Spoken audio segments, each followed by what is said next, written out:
Checando a conexão e estamos aqui com muita responsabilidade hoje, oh my God! Como sempre, né? A responsabilidade é a mesma sempre, mas é que hoje eu estava aqui aguardando a minha companheira de live, ela não vai poder estar aqui, mas a gente não quis deixar vocês sem a live, porque na semana passada a gente não fez a nossa live, né, devido ao nosso momento de silêncio, porque perdemos uma das nossas flores, que foi a Gláucia, né, a gente notificou aqui no Instagram.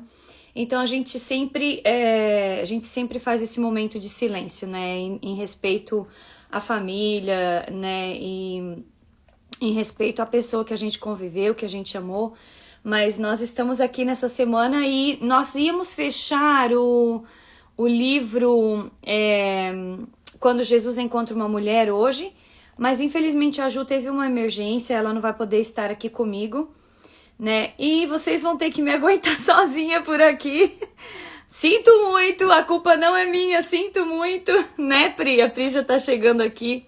Queria te convidar para você mandar aí os seus aviõezinhos para as pessoas que você gostaria de convidar para estar na live e também, né, para desfrutar um pouquinho dessa palavra. Hoje nós vamos fazer algo diferenciado aqui, né? Geralmente eu não fico sozinha nas lives, mas hoje a gente vai estar aqui com vocês, né? Essa live vai ser com vocês, entre nós, tá? Papo de comadre, como diz a minha amiga Heloísa aí, que ela tem o conto terapia e ela fala, é papo de comadre. Eu achei legal, adotei a ideia. Mas eu tô aqui realmente para falar um pouquinho sobre esse livro. Cadê o livro? Ah, tá aqui. Sobre esse livro que nós estamos fazendo o estudo dele com as pacientes, Battlefield of Mind, né, da Joyce Meyer. Não sei se você conhece ou não. Se você não conhece, você fica por aqui, que toda semana a gente vai poder aqui pincelar um pouquinho do que a gente está estudando lá. É claro que não vai ser com a mesma intensidade, porque no Zoom a gente tem ali uma liberdade de abrir os microfones, de conversar, né? Bora lá, né, Pri? Bora lá. Mas eu tenho certeza que todo o aprendizado que a gente tem estudado a partir desse material, desse livro, tem sido de grande bênção para a nossa vida e a gente gostaria de transferir um pouquinho aqui, uma pincelada daquilo que a gente tem estudado. Manda aí o seu aviãozinho para suas convidadas, para suas amigas. Hoje nós vamos ficar aqui mais com o pessoal da casa mesmo, né? Porque geralmente quando a gente tem convidado, vem bastante gente de fora, mas quando a gente não tem, vai vir quem é da casa. Então, sinta-se à vontade para você perguntar, questionar, também comentar, porque eu quero que seja uma live bem interativa. Então, eu vou estar falando e vou estar aqui também prestando atenção nos seus comentários.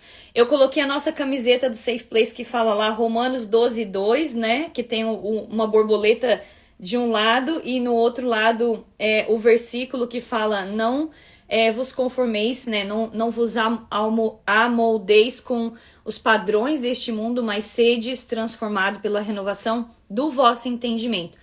Por que eu coloquei esse versículo aqui? Porque, na verdade, é o versículo base, é o versículo chave para o estudo desse livro. Então, a gente está trabalhando muito em cima dessa palavra. Quero uma, bora lá. A gente está produzindo mais, aí já tem algumas prontas, né, com a borboleta, tem outras também com outro logo lá. E tá bem linda, tá bem bonita, Pri.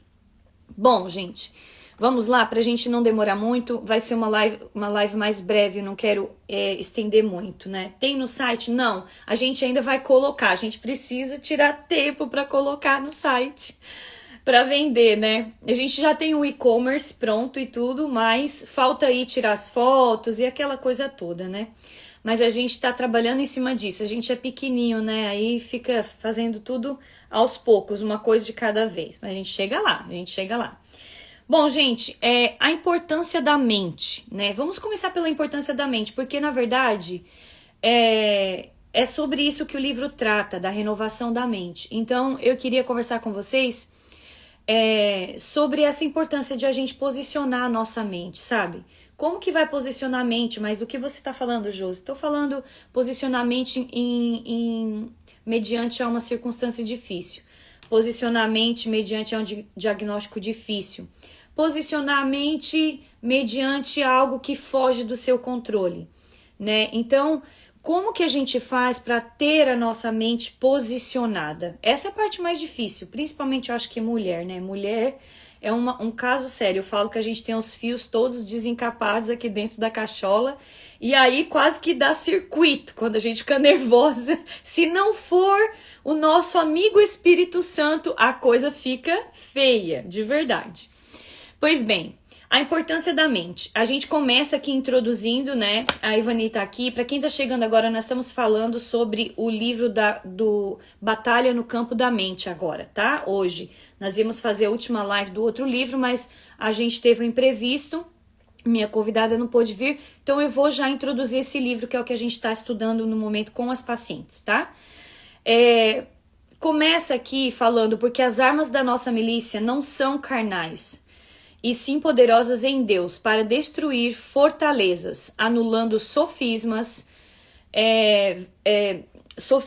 e toda a altivez que se levanta contra o verdadeiro conhecimento de Deus e levando cativo todo pensamento à obediência de Cristo.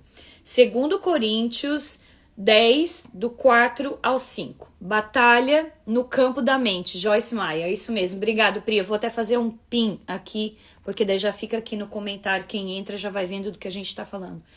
Então, gente, principalmente porque nós sabemos que a gente transmite tudo através do nosso pensamento, certo? E quantas vezes a gente tem uma forma de expressão que vai acabar transmitindo errado aquilo que a gente quer falar, né? Mas, na verdade, esse é o maior propósito, de que a gente possa estar renovando o nosso pensamento. E como a gente faz essa renovação?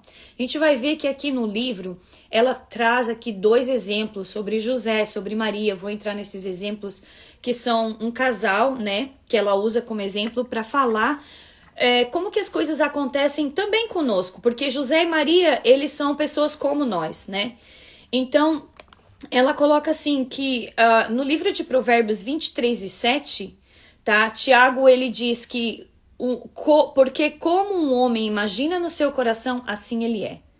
Né? Uma outra tradução, como um homem pensa no seu coração, assim ele realmente se torna. Ou seja, né, o que nós temos que entender é que aquilo que nós pensamos de nós mesmos vai refletir muito forte, porque nós acabamos nos tornando. Então, muitas vezes, se a gente tem esse pensamento, eu não faço nada certo, tudo que eu ponho a mão dá errado, eu destruo todas as coisas. Se você começa a repetir e repetir, e acontece que você assenta no seu coração essa palavra. E quando você assenta no seu coração, você vai acabar sendo aquilo que você fala, aquilo que você comunica para as pessoas. E as pessoas não só as pessoas vão pensar isso de você, mas você acaba se convencendo de que você é desse jeito, né? A síndrome da Gabriela, que todo mundo fala, eu nasci assim, né? Vou morrer assim, não vou mudar nunca. Então, assim, é para isso que a gente está trabalhando aqui, né? É por isso que nós temos o auxílio da palavra do Senhor, da palavra de Deus, para que nós não sejamos esse homem, sabendo sim que lá no começo, como a gente colocou, né? Aqui a palavra nos fala que a nossa arma não é contra a carne, ou seja, a minha mente ela não tem que reagir contra o marido, contra o filho, contra o vizinho que brigou, contra o colega de trabalho, contra a irmã da igreja, contra o pastor, contra...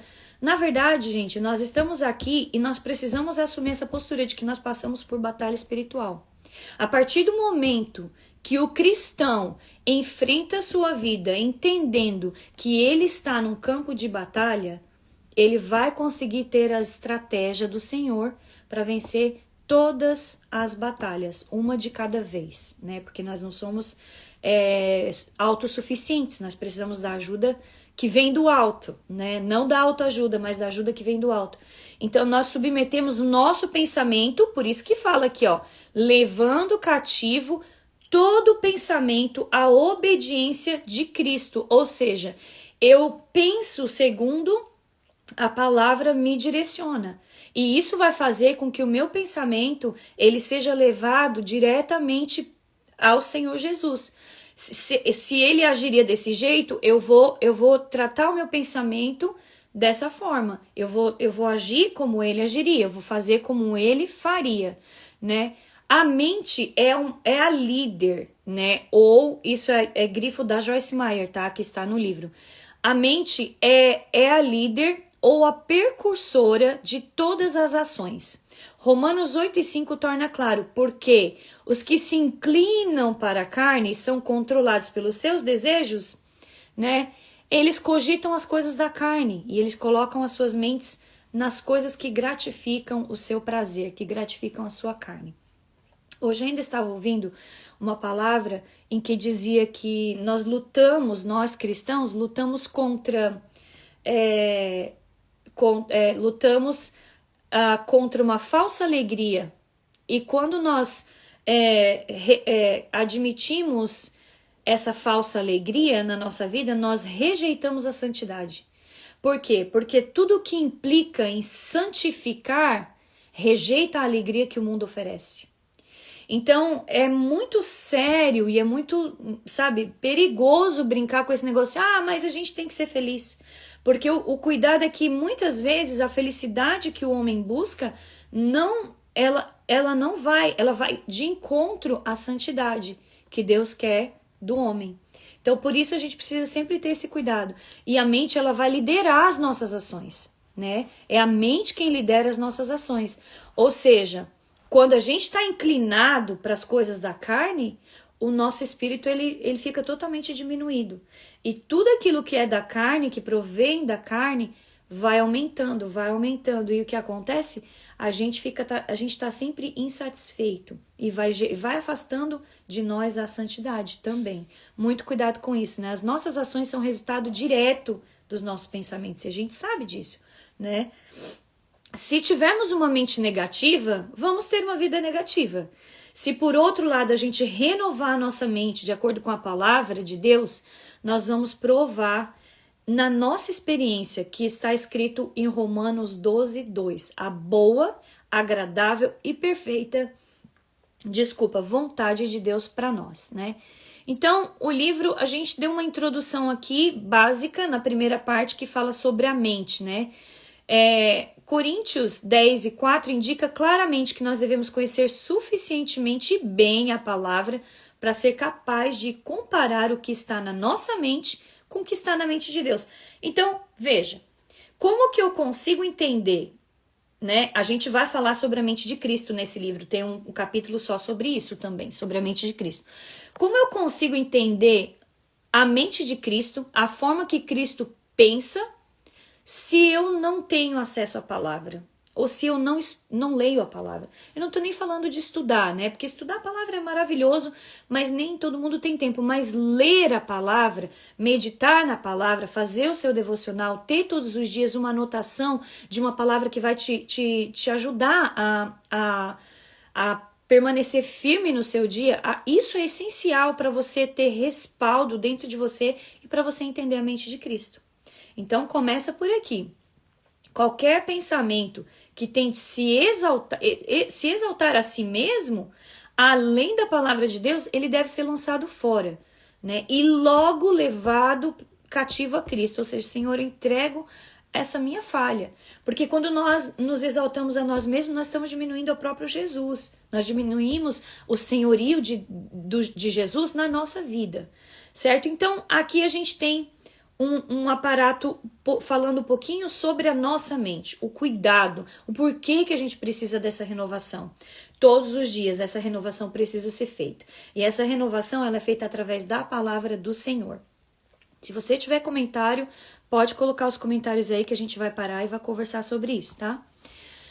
O segundo ponto que ela fala é a mente como um campo de batalha. E agora, gente, já ouviu falar em campo minado? Que pisa e a granada, a mina estoura, né? A gente olha, o campo tá lindo, maravilhoso, o gramado verdinho, nem parece que tem um monte de bomba ali debaixo. Aí, de repente, você começa a caminhar, nisso acontece nas guerras, né? A gente vê veteranos que vêm sem a perna, outros morrem. E conforme você pisa em cima de uma mina e aí a explosão. Ou seja, a nossa mente, ela é assim também.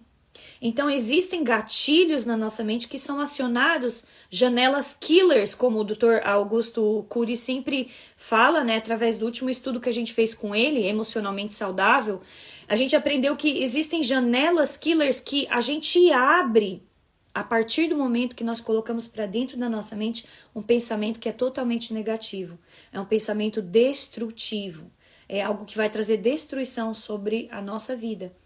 E a gente dispara esse gatilho, né? Então, o cuidado, esse campo de batalha tá aqui, gente, olha. Olha aí pra você, põe a mão na sua cabeça e pensa, meu Deus, esse campo minado tá aqui dentro de mim. E eu preciso controlar esse campo minado. E como que você controla?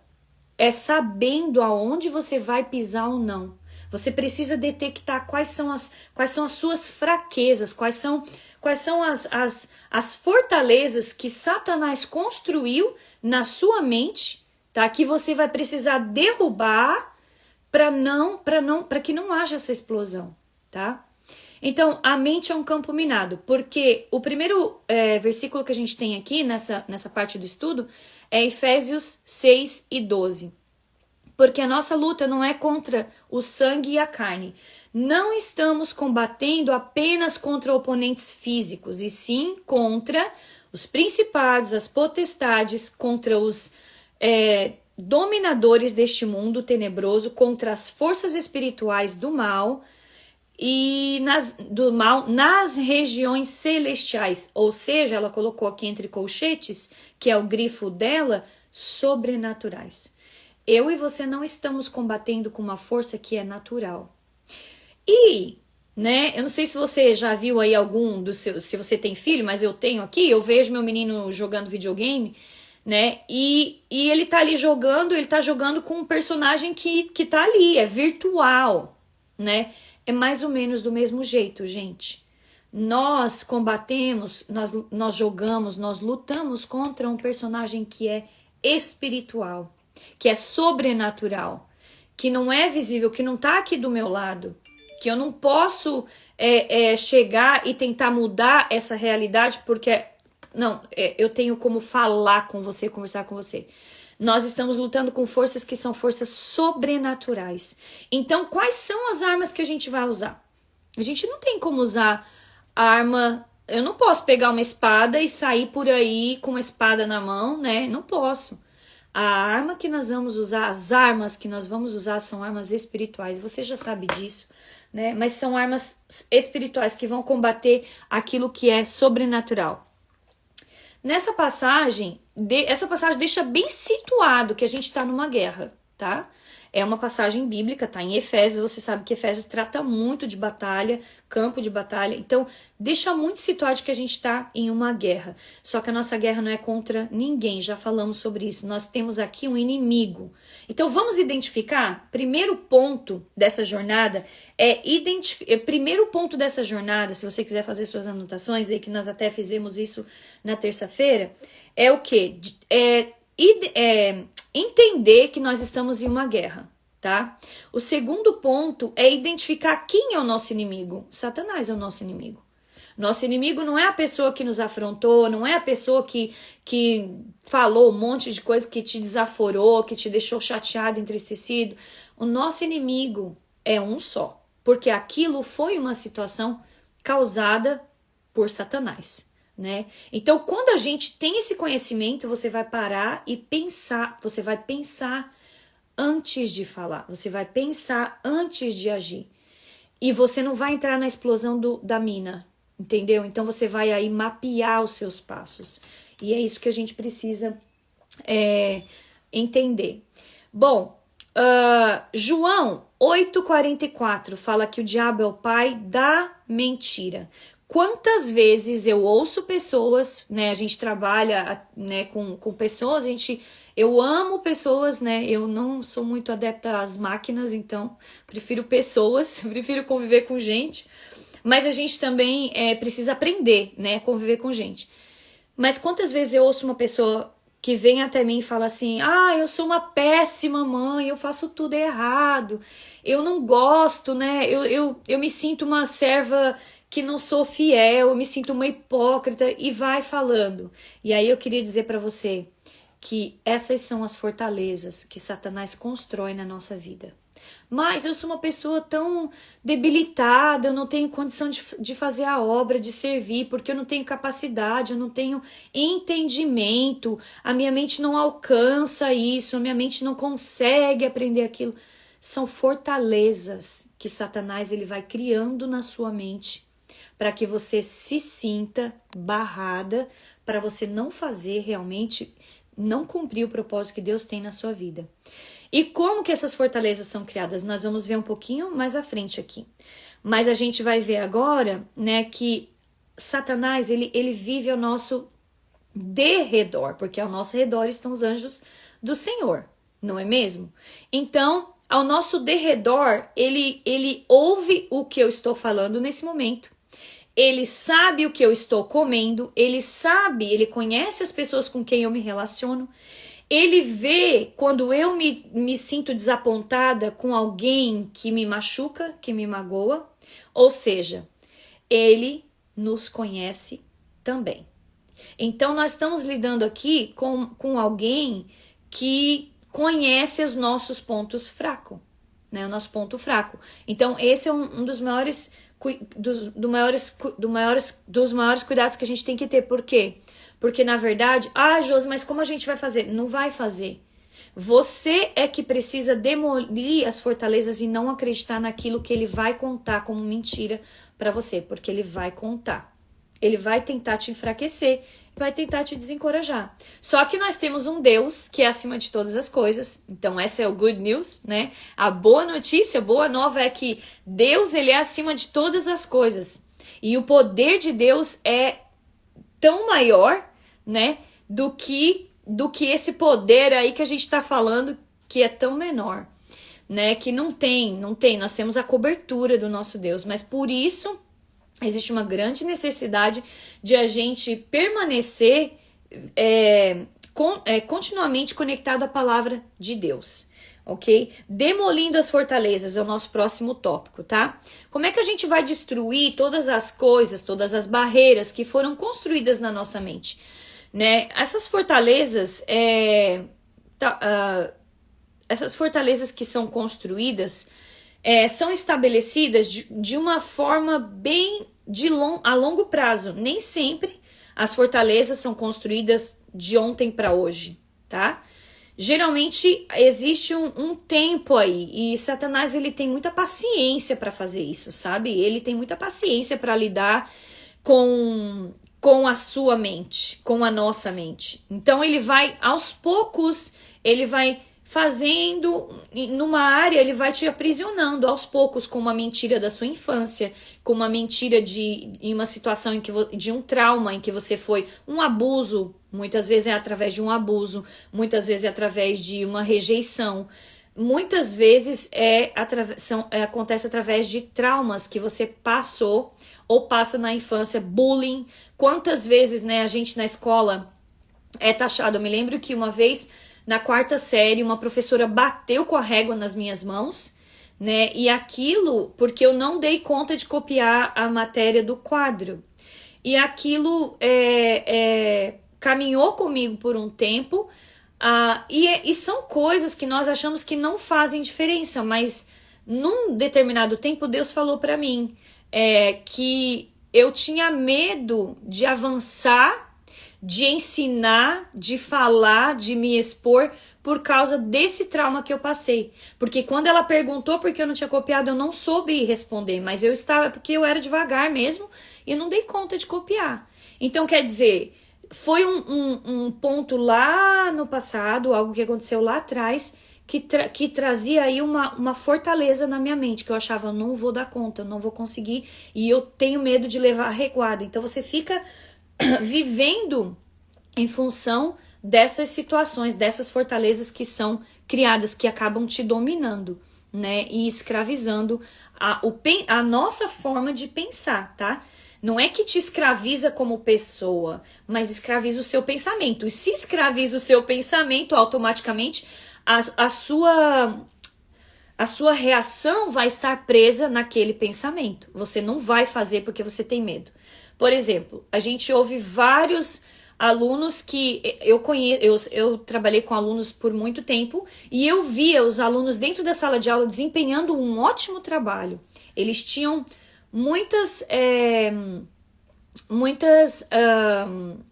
tarefas, trabalhos, apresentação, e eles faziam de uma forma excelente. Quando ia lá no quadro, apresentava com a apostila na mão, com o livro na mão. Porém, quando chegava na hora da prova, esses alunos tiravam nota baixa.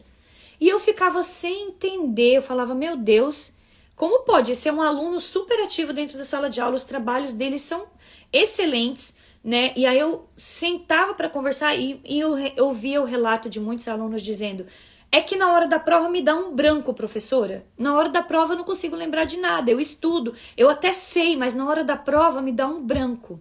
Ou seja, existiu um bloqueio em algum momento que não deixa aquele aluno colocar aquele conhecimento. Talvez o medo de não passar na prova, ou uma nota muito baixa em uma prova que deixou ele ali traumatizado. Então, é através desses bloqueios que Satanás ele usa para prender as suas atitudes, para te aprisionar. Bom, a gente tem aqui o resumo da situação. Então, a gente viu que primeiro a gente está engajado numa guerra, se você quiser fazer sua anotação aí. Segundo, o nosso inimigo, a gente já sabe quem é, Satanás, tá? Não é a nossa mente que é o nosso inimigo, tá, gente? Não é a nossa mente. A nossa mente, ela foi criada por Deus. Ela tem toda a capacidade, o potencial para nos trazer tudo que nós precisamos no momento que nós precisamos. Nós temos uma mente com potencial e capacidade gigantesco. E não existe gente, é porque tem gente que tem mais capacidade, tem gente que tem menos. Não, são as fortalezas que precisam ser destruídas, são as muralhas que foram criadas que precisam ser destruídas. Então, o nosso inimigo é Satanás, segundo ponto. Terceiro ponto, a mente é o nosso campo de batalha, porque tudo que acontece na nossa mente vai ter uma reação externa, ok? De comportamento. O diabo trabalha diligentemente para estabelecer as fortalezas na nossa mente. Esse é um outro ponto que a gente aprendeu aqui. E ele faz isso com muita estratégia e engano, né? Ou seja, ele não tem pressa de desenvolver o plano dele. Ele vai minando uma mente muito devagar. E muitas crianças, muitas pessoas adultas que chegam na fase adulta, a gente vê que o comportamento dele é explicado, né? O problema comportamental é explicado, o desenvolvimento comportamental é explicado através do quê? Através daquilo que aconteceu lá no passado, das surras que ganhava do pai e todos os traumas que enfrenta durante a infância. Então agora eu vou falar de dois personagens, tá? E a gente já vai encerrar daqui a pouquinho. A gente tá praticamente no finalzinho aqui. Eu acho que mais 8 horas até as 8h30, 8h15, por aí a gente já fecha. O lado de Maria. Eu vou falar para vocês de Maria e de José. Eu quero que vocês prestem atenção aqui nesses dois casos, porque são casos que estão sendo analisados aqui para a gente poder entender um pouco mais sobre a nossa mente. Bom, a Maria, né? É casado com José, tá? E eles não estão desfrutando de um casamento feliz. Tem muita discórdia entre eles o tempo inteiro. Eles estão sempre irritados um com o outro, tá? Tem problemas, estão ressentidos. Eles têm 2 filhos e os filhos estão sendo afetados pelos problemas que eles vivem em casa. Ou seja, lá na escola o menino passa muita dor de cabeça, não consegue se concentrar na escola. Então a gente vê que existe um grande problema nesse lar, né? O problema de Maria, vamos identificar agora falando de Maria. Qual que é o negócio com a Maria? O problema de Maria é que ela não sabe como deixar João ser o cabeça da família. né? Ela é mandona, ela quer tomar todas as decisões, administrar a finança, ela é a disciplina das crianças, ela quer trabalhar, pois assim terá seu próprio dinheiro, ela é independente, barulhenta, exigente e resmungona. Você conhece alguém assim, gente? Eu não, de jeito nenhum, nem vou começar a apontar os dedos aqui, né? Porque a gente não precisa. A gente faz essa autoanálise. E aí, a essa altura você deve estar pensando, eu já tenho a resposta certa para isso, Josi. Essa Maria aí precisa aceitar Jesus, né? Porque ela não tem Jesus. Para ela ser tudo isso, passa por cima do marido, não respeita que ele é o sacerdote do lar. Ela precisa aceitar Jesus. E aí, para minha surpresa, quando estava lendo o livro, ela falava assim, mas ela conhece Jesus, ela recebeu Jesus há 5 anos atrás. E 3 anos depois ela se casou com João. Ou seja, eles são cristãos. Então, a gente não está falando aqui de gente que não é cristão, a gente está falando de gente que é cristão, né? Então, quer dizer que ela aceitou Jesus, mas não aconteceu nenhuma mudança? É isso que você está falando para mim, Joyce Meyer, né? Vou perguntar para ela aqui do livro. É isso que você está falando para mim? Sim, na verdade, houve uma mudança, porque hoje Maria, ela é salva e ela acredita que vai para o céu. Mesmo que o seu mau comportamento faça com que ela se sinta em constante condenação. Você já se sentiu assim? Sempre sendo acusada que o que você faz não é bom, que você nunca está certa, que você faz pouco, que você deveria fazer mais, que você poderia render mais. Então, são as acusações que Maria passa, tá? E aí o que acontece? Na verdade, antes de encontrar Jesus, ela era infeliz e sem esperança. Agora ela tem esperança de salvação, ela tem esperança de mudança, ela pede oração, ela ora, mas agora o que acontece? Ela ainda continua infeliz. Por quê? Porque ela precisa derrubar as fortalezas da mente dela. Qual é a atitude de Maria que está errada aqui? Ela quer mudar, ela pede aconselhamento, ela entende que precisa ter vitória sobre a ira, sobre a rebeldia, sobre a falta de perdão, sobre o ressentimento. Por que ela não vê nenhum progresso? Por que Maria não está vendo nenhum progresso? Na verdade, porque a resposta está em Romanos 12:2, né?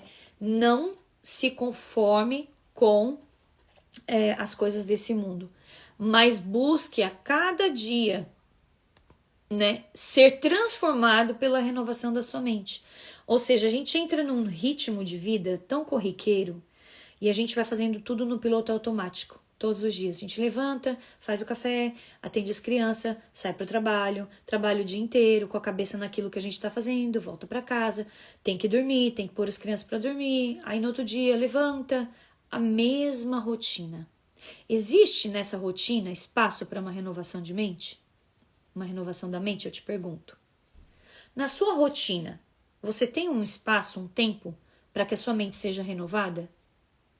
Eu não vou responder por você, mas uma das únicas coisas que vai te ajudar a saber da verdade é responder essa resposta de uma forma muito honesta para você mesma.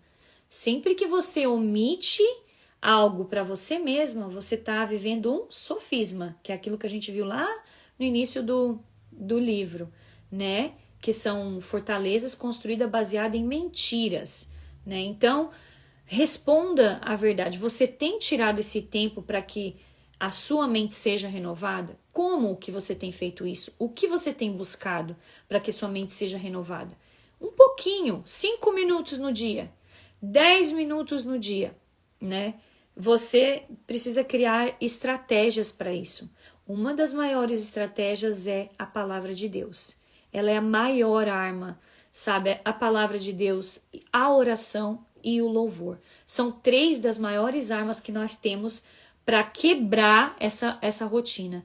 Então, pelo menos, você precisa colocar um pouquinho de cada um desses durante o seu dia, para sua mente ser renovada com esperança, com pensamentos positivos, com pensamentos de paz e não de mal, né? Como diz a palavra, trazendo à memória as coisas que trazem alegria e não que traz a tristeza, não a desgraça, né? Imagina, tem pessoas que sentam na frente do jornal e fica ali por horas assistindo aquele sangue escorrendo ali, porque, de verdade, se for do Brasil, então piorou a situação, né?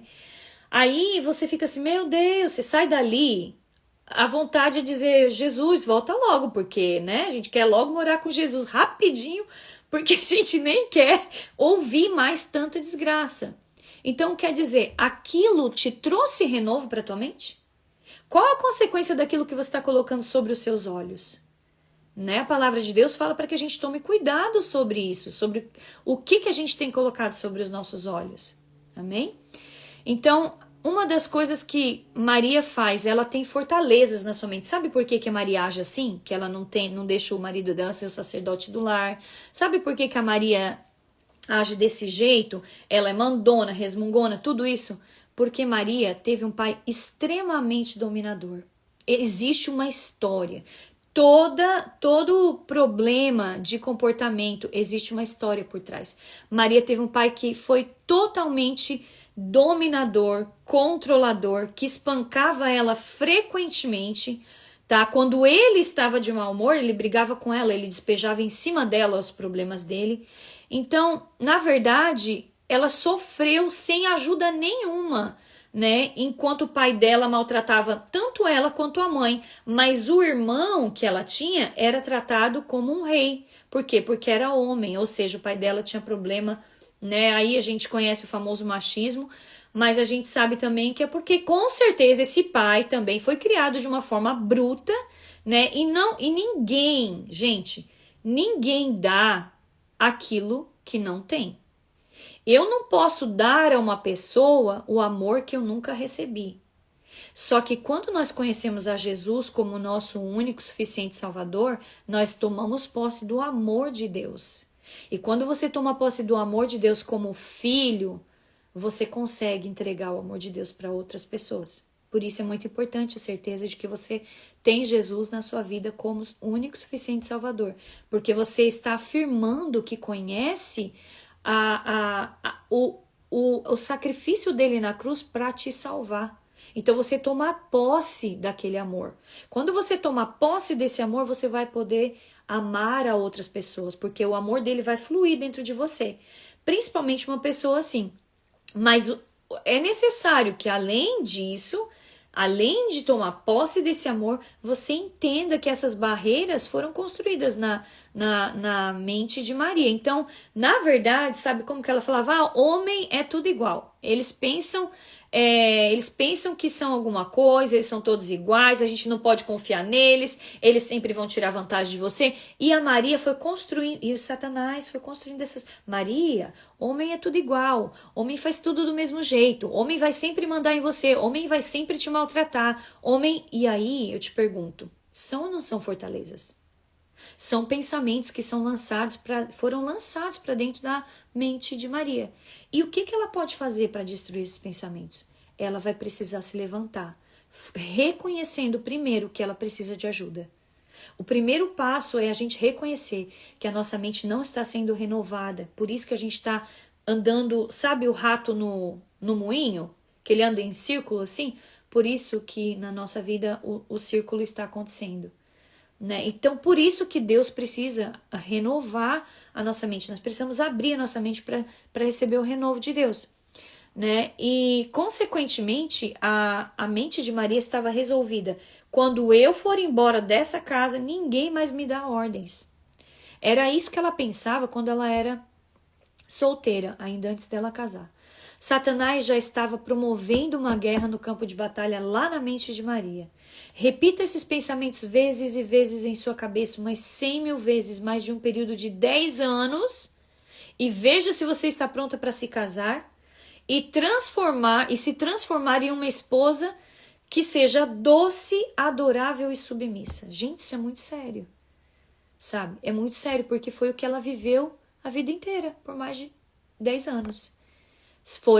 Foi esse o tratamento que ela teve. Então, é impossível, né?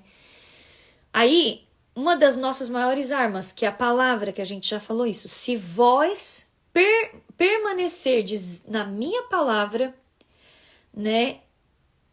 Sois verdadeiramente meus discípulos e conhecereis a verdade e a verdade vos libertará. João 8, 31, 32. Ou seja, aquele que se agarra na palavra, aquele que se agarra no princípio, na verdade, naquilo que Deus tem falado, ele vai conseguir vencer. Ele vai, primeiro vai se tornar um discípulo. Porque a gente muitas vezes sabe ser servo, mas a gente não sabe ser discípulo. A gente serve, a gente faz, a gente vai, é aquela graça de fazer. Mas será que a gente está sendo discípulo de viver? A gente tem que ser menos como é que a gente fala em inglês? Less doer, menos que faz, né? E mais que pratica. Menos que promove e mais que pratica aquilo que lê. Tá? Então, não adianta muito a gente fazer e não colocar em prática a palavra, gente. Ação de graças é maravilhoso, é lindo. Todo o projeto de ação de graças que a gente tem é louvável, né? Porque é colocado diante de Deus, porque são necessidades que são apresentadas. Mas nós temos que ter muito cuidado para não nos perder na ação de graças e esquecer de executar a palavra de Deus na nossa vida. Amém? Então aqui, Jesus, nessa palavra, ele nos diz que a gente tem que ganhar a vitória sobre as mentiras de Satanás. Nós devemos ter o conhecimento da verdade em nós. Renovar a nossa mente pela sua palavra e então usar as armas, né, que são usadas para destruir toda altivez, superioridade, todas as armas que se levantam contra o conhecimento de Deus. Olha, isso me lembra de Adão e Eva lá no jardim. Uma das armas que se levantou contra o conhecimento de Deus foi a serpente. Né? Falou no ouvido da Eva, foi uma arma que levantou contra o quê? O conhecimento de Deus, porque Deus já tinha falado o que era certo, o que era errado, o que podia e o que não podia fazer, mas a serpente se levantou, construiu ali uma fortaleza na cabeça de Eva, e Eva falou, não vai ter mal algum. Ela não prestou atenção, né, no conhecimento de Deus. Ela ignorou o conhecimento de Deus. Deus tinha conhecimento para falar a ela o que ela deveria fazer ou não, certo? Então, nós temos aí a escolha. Bom, o João, vamos ver o lado de João agora nessa história toda? João, ele deveria ter tomado um lugar como chefe da família. Gente, mas por que esse João também, né? A gente fica assim, esses homens também, né? Esse João aí da vida. Por que ele não toma essa postura de pastor do seu lar, de sacerdote do seu lar, né? Ele já nasceu de novo, ele já conhece Jesus, ele já conhece a ordem certa de ter uma família, a estrutura certa, porque o pastor da gente, né, vocês que são aí pastoreadas, você sabe, o pastor que é o seu sacerdote lá na igreja, ele fala quem é o sacerdote do lar. A palavra de Deus fala quem é o sacerdote do lar. Então já era para João saber isso, né? Porque ele já é cristão, ele conhece a palavra. Só que sabe o que acontece com João também? As fortalezas que foram construídas na mente dele. Sabe quais são essas fortalezas? João, ele está se escondendo da responsabilidade, sabe por quê? Porque João odeia ser confrontado. Ou seja, João não suporta essa palavra confrontação. E eu não sei você, mas, né, eu conheço muitas pessoas que não gostam de ser confrontadas quando elas estão erradas. Ou até mesmo quando uma outra pessoa pensa diferente, né? Porque às vezes as pessoas chegam até a gente e falam assim, mas você não acha que você deveria fazer assim, assim, assim? Aí você já fica assim, tá querendo já mandar em mim, né? Mas na verdade não é. É porque a pessoa que tá de fora, ela tem uma visão diferenciada, certo? Então muitas vezes as pessoas não aceitam o confronto. Por quê? Posso te falar por quê? Porque o confronto exige de você uma mudança. O confronto exige que você se posicione diferente do jeito que você está posicionada. Então, nós temos essa tendência a não querer, a não aceitar ser confrontados, ok? E João, ele tem isso, ele não gosta, mas ele nem sabe, gente, tá? João não sabe nem o que é confrontação, para falar a verdade, né? Não é assim? Mas quando Maria confronta ele, João, por que você não... João, vai educar o menino. Tá... Aí sabe o que acontece? Que fala aqui, eu achei bem legal. Porque Tem muito a ver, eu falei, ixi, um monte de mulher vai se identificar com essa citação dela no livro, né? Ela fala assim que João, que quando ela diz aqui que João, quando Maria fala, você não vem ajudar, você não vai mudar essa situação? Aí ele fala assim, eu vou orar sobre isso. Claro, né, gente? Sobre tudo a gente tem que orar, mas oração, orar com ação. Então a gente tem que orar e agir, porque só ficar de perna cruzada não vai adiantar nada. E muitas vezes nós nos escoramos na desculpa de que vamos orar, né? E a gente não resolve nada. E a gente só fica em oração e não toma nenhuma atitude naquilo que precisa ser mudado e ser feito. Ok? Então João, ele só fica assim.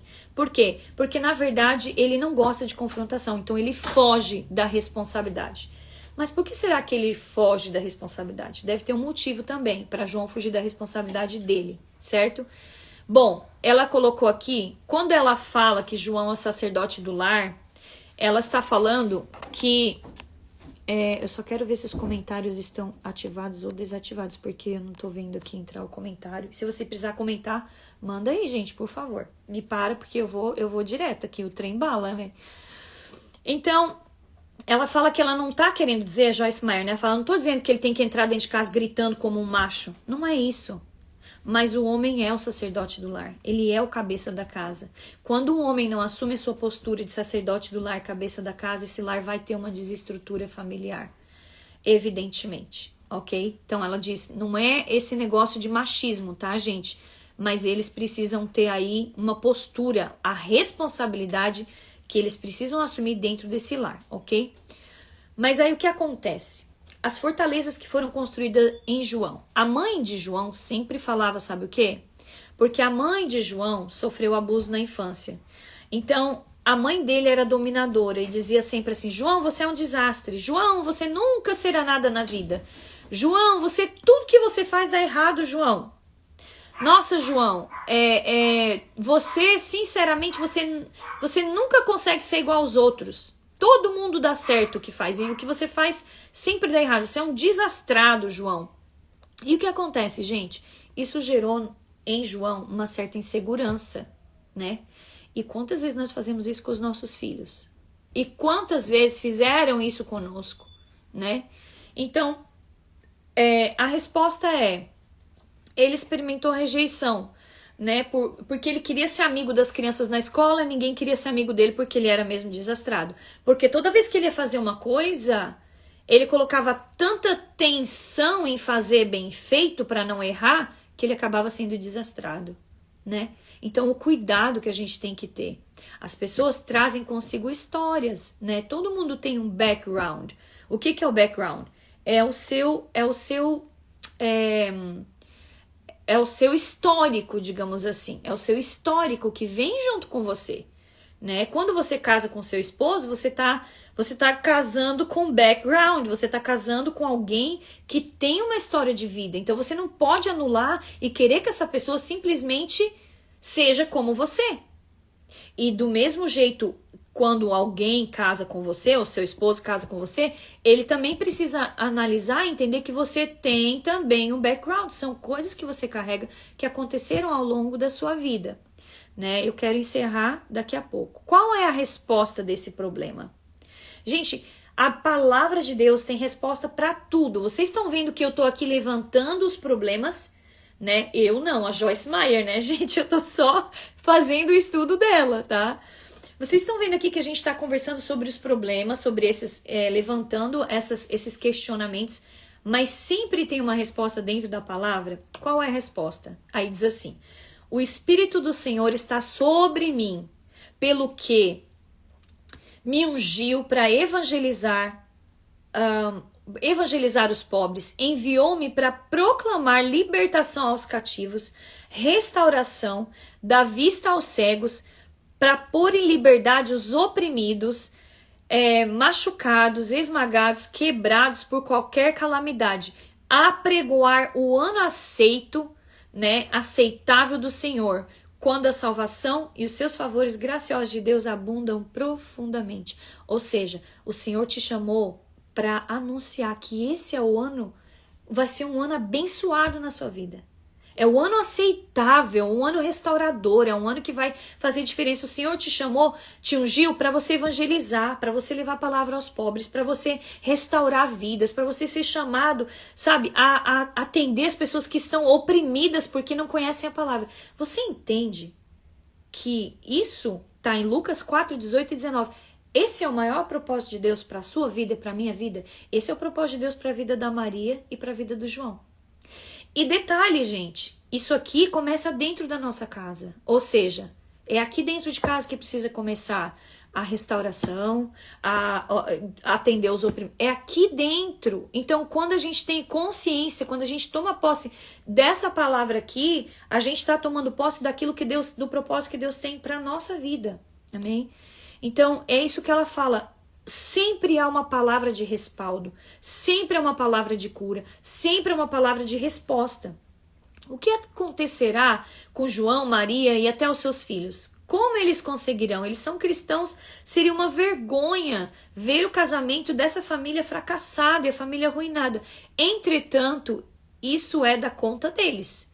Será que essa passagem bíblica João 8, 31 e 32 é chave na decisão deles? Se eles continuarem a estudar a palavra de Deus, conhecerão a verdade e agindo na verdade, eles serão livres, libertos de toda fortaleza, libertos de todo cativeiro. Fortaleza é como cativeiro, né? Então, aqui, a verdade sempre é revelada por meio da palavra, né? E eu queria terminar dizendo assim, que uma necessidade vital, nós temos uma necessidade vital, que Provérbios 23 e 7, porque como imagina em sua alma, assim ele é. Tá falando do homem. Então eu quero que você sinta, ela fala, né, no livro, quero que você sinta absoluta necessidade de manter os seus pensamentos alinhados com a palavra de Deus. Gente, isso é fato, coloca aí no seu caderninho, alinhar os meus pensamentos com a palavra de Deus. Coloca número 1, prioridade número 1, ok? A mente da carne comparada à mente do espírito. De novo, os que se inclinam para a carne vão andar segundo a carne, os que se inclinam para o espírito vão andar segundo o espírito. Você já sabe, eu não vou nem entrar nesse mérito porque já falamos lá no início, né? Pelo Espírito, Zacarias 4:6 fala, não por força, nem por poder, mas pelo Espírito, diz o Senhor dos Exércitos. Ou seja, a melhor ajuda, frequentemente, é a ajuda do Espírito Santo, é a ajuda de Deus. Uma das nossas maiores armas é a oração, é pedir, e dar-se-vos-á, né? É pedir, né? E é algo que você precisa fazer, precisa colocar em prática. O Espírito Santo é o seu ajudador, né? Quando Jesus ascendeu, eu sempre falo isso, quando Jesus ascendeu aos céus, ele falou, eu vou para o Pai, mas deixarei convosco o Consolador, ou seja, ele está do nosso lado, ele vive dentro da gente e ele pode nos ajudar. É uma necessidade vital, tá, gente? Essa, né, de a gente entender a importância do Espírito Santo de Deus, entender a importância da palavra de Deus na nossa vida, da oração, ok? E agora o terceiro ponto e último, não desista, tá? Ok, é muito difícil. A gente tá só no comecinho desse campo de batalha da mente aqui. É só o comecinho, gente, falta muito. Olha, né? É só o começo. Mas eu posso te falar uma coisa? Não desiste. Não desiste de colocar em prática tudo que você vai estar vendo aqui. Tudo que a gente vai estar vendo junto. Por quê? Porque é claro que a gente... Gálatas 6:9 fala assim, e não nos cansemos de fazer o bem, porque a seu tempo ceifaremos, se não desfaleceremos. Ou seja, se não desfalecermos, ou seja, no tempo certo você vai colher toda essa prática, todo esse cuidado com a sua mente, toda essa exigência que você vai se fazer, você vai colher, mas se você não desfalecer. Se você desfalecer, significa você estar desistindo. Quando você desiste, gente, a mulher, ela tem uma importância absoluta dentro de casa, vocês sabem disso. Nós temos o sacerdote do nosso lar, né? Mas, sabe o circo? Eu costumo comparar assim, o circo tem aquela lona grande, assim, que é a cobertura espiritual, que é o nosso esposo. Mas debaixo daquela lona grande, assim, tem um negócio assim, uma coluna lá no meio que segura aquela lona, sabe? E essa coluna é você, dentro da sua casa. Então, se essa coluna for removida, ó, o que acontece com a autoridade espiritual? Ela cai. Por quê? Porque você sustenta seu esposo em oração. Você sustenta sua família em oração. Então, você não pode desistir. Vá em frente. Quando passares pelas águas, eu serei contigo. Quando passares pelos rios, eles não te submergirão. Quando passares pelo fogo, não te queimarás e nem a chama arderá em ti. Isaías 43:2. Ou seja o que for que você esteja experimentando nesse momento na sua vida, tá? Ela tá falando aqui, né? Eu também tô te encorajando, tá? Eu estou te encorajando, tá? Eu estou te encorajando a você desenvolver os pés da corça, tá? Aquele animal que pode subir montanhas rapidamente. Então, não fica parado. Sabe por quê? Sabe como que a corça, ela desenvolve a habilidade, né? A rapidez que ela tem nos pés dela e aquela habilidade? Subindo e descendo montanha, subindo e descendo. Então, não se preocupe se você está subindo alguma montanha ou se você está descendo. O Senhor está te fazendo passar pela prática, pelo aprendizado, né? Te fazendo desenvolver os pés como os da corça. A escolha é sua, né? Os céus e a terra tomou hoje por testemunhas contra ti, que propus vida e a morte, a bênção e a maldição. Escolhe, pois, a vida para que tu vivas e a tua descendência. Deuteronômio 30:19. Então você não pode desistir. Esse livro é um chamado à persistência, tá? Esse estudo é um chamado à persistência, esse estudo de renovação da mente. Eu tenho certeza que no final desse estudo nós vamos ouvir muitos testemunhos abençoados. Posso falar por mim mesma, porque tem me ajudado muito voltar a essa leitura que eu li na época que eu estava enfrentando o câncer, e foi algo que me ajudou muito. Então, estou precisando novamente por isso, né? Vejo mulheres em minha volta precisando, por isso que nós estamos fazendo essa leitura. Volte e tome posse. Toma posse daquilo que é seu. O Senhor, teu Deus, lançará fora essas nações pouco a pouco de diante de ti. Essas barreiras, essas fortalezas. Não poderás destruí-las todas de pronto, para que as feras do campo não se multipliquem contra ti. É um processo. Nós vamos caminhando passo a passo, tá bom? Então é isso, meninas. Não desanime. Nós estamos aqui no finalzinho, né? E continue sendo positiva. Tenha sua mente positiva, né? Não deixa que o inimigo construa mais fortalezas. Eu aprendi que com o Dr. Augusto Cury que nós temos 5 segundos para eliminar um pensamento negativo. Ou seja, quando vem um pensamento negativo na sua mente, tipo, ai meu Deus, eu sou mesmo uma desastrada, eu sou uma bagunça. Nossa, que horror, né? Você em 5 segundos, desculpa, não são minutos, 5 segundos você vai dizer: tá repreendido em nome de Jesus esse pensamento. Você vai combater esse pensamento. Porque se você não combate esse pensamento, ele vai entrar para o seu subconsciente. E depois que esse pensamento é armazenado no seu subconsciente, ele vai vir e voltar o tempo inteiro.